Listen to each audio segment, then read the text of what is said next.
Hello everyone. Today I'm going to be reading a story that's about learning how to try new things.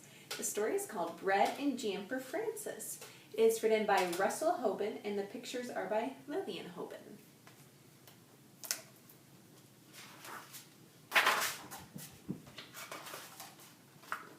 It was breakfast time and everyone was at the table.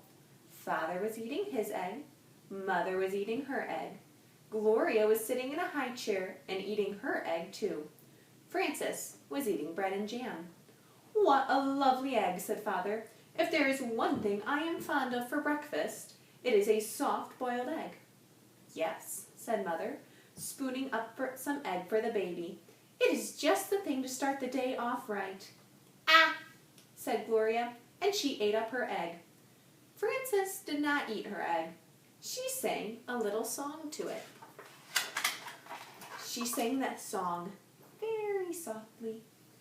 "I do not like the way you slide. I do not like your soft inside. I do not like you lots of ways, and I could do for many days without eggs." "What did you say, Francis?" asked Father. "Nothing," said Francis, spreading jam on another slice of bread.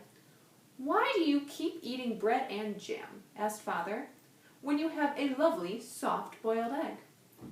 "One of the reasons I like bread and jam," said Francis, "is that it does not slide off your spoon in a funny way." "Well, of course," said Father, "not everyone is fond of soft-boiled eggs for breakfast, but there are other kinds of eggs. There are sunny-side up and sunny-side down eggs."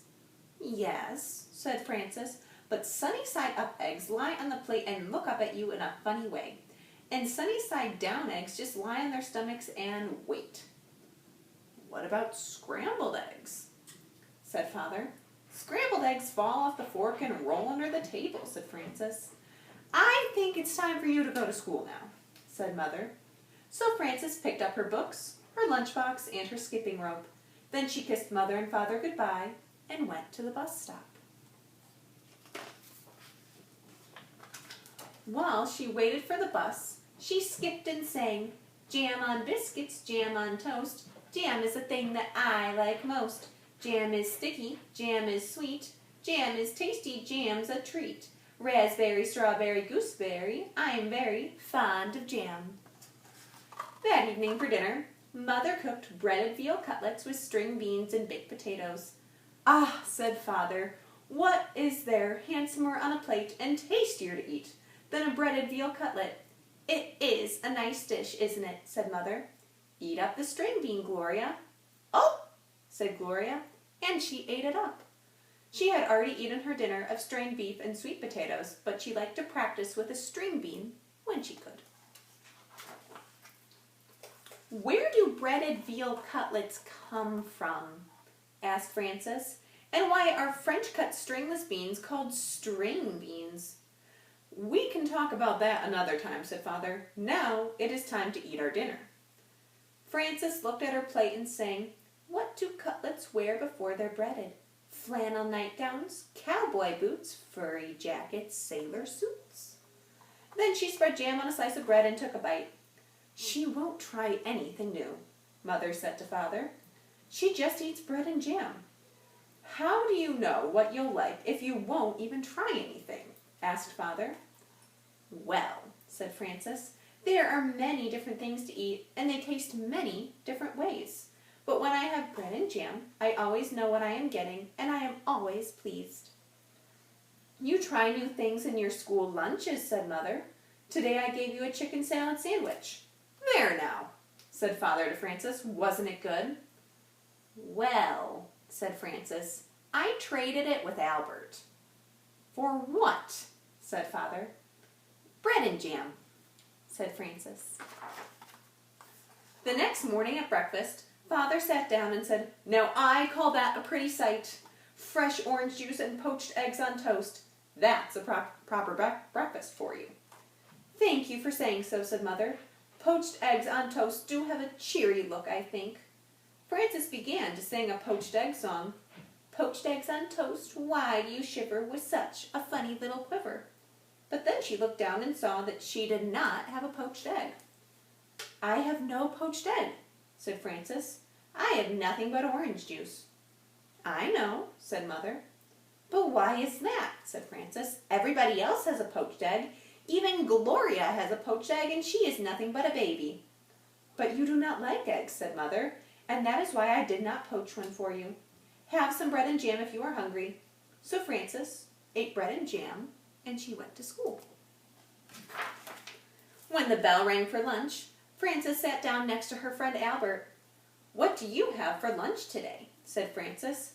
"I have a cream cheese, cucumber, and tomato sandwich on rye bread," said Albert, "and a pickle to go with it, and a hard-boiled egg, and a little cardboard shaker of salt to go with that, and a thermos bottle of milk, and some grapes and a tangerine, and a cup of custard and a spoon to eat it with.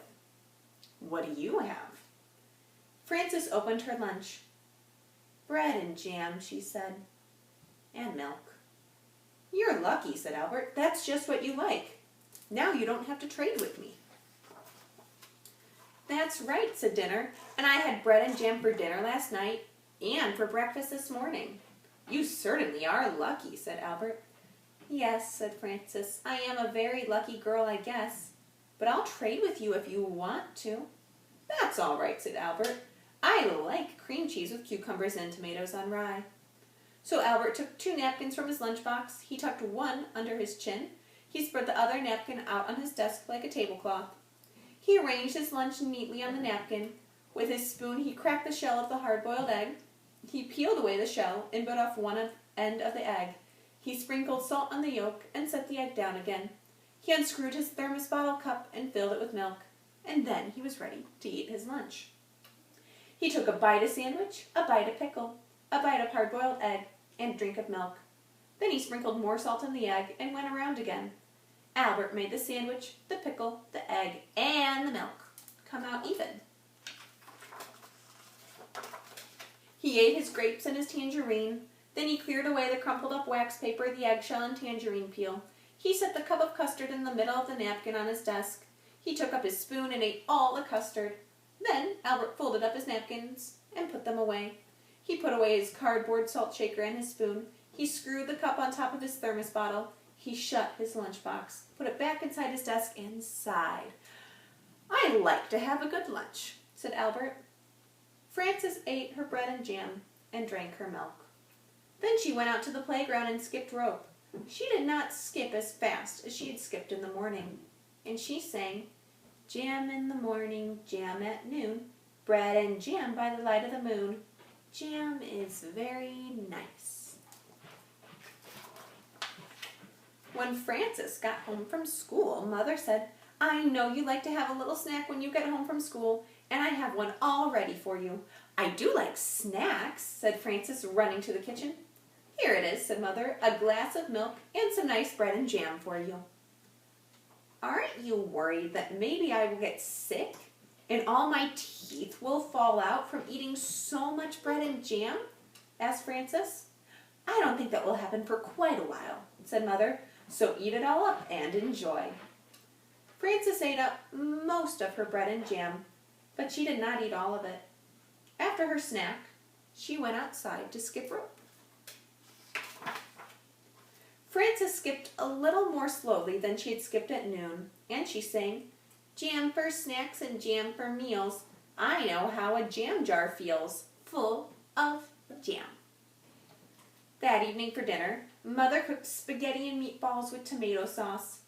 "I am glad to see there will be enough for second helping," said Father, "because spaghetti and meatballs is one of my favorite dishes." "Spaghetti and meatballs is a favorite with everybody," said Mother. "Try a little spaghetti, Gloria." Said Gloria, and she tried the spaghetti. Frances looked down at her plate and saw there was no spaghetti and meatballs on it. There was a slice of bread and a jar of jam, and Frances began to cry. "My goodness," said Mother, "Frances is crying." "What is the matter?" asked Father. Frances looked down at her plate and sang a little sad song. She sang so softly that Mother and Father could scarcely hear her. "What I am is tired of jam." I want spaghetti and meatballs, said Frances. May I have some, please? Well, I had no idea that you like spaghetti and meatballs, said Mother. How do you know what I'll like if you won't even try me, said Frances, wiping her eyes. So Mother gave Frances spaghetti and meatballs, and she ate it all up. The next day, when the bell rang for lunch, Albert said, What do you have today? Well, said Frances, laying a paper doily on her desk and setting a tiny vase of violets in the middle of it. Let me see. She arranged her lunch on the doily. I have a thermos bottle with cream of tomato soup, she said, and a lobster salad sandwich on thin slices of white bread. I have celery, carrot sticks, and black olives, and a little cardboard shaker of salt for the celery, and 2 plums, and a tiny basket of cherries, and vanilla pudding with chocolate sprinkles and a spoon to eat it with. That's a good lunch, said Albert. I think it's nice that there are all different kinds of lunches and breakfasts and dinners and snacks. I think eating is nice. So do I, said Frances, and she made the lobster salad sandwich, the celery, the carrot sticks, and the olives come out even. The end. Thank you for listening to Bread and Jam for Frances. I hope you all have a great day. Bye.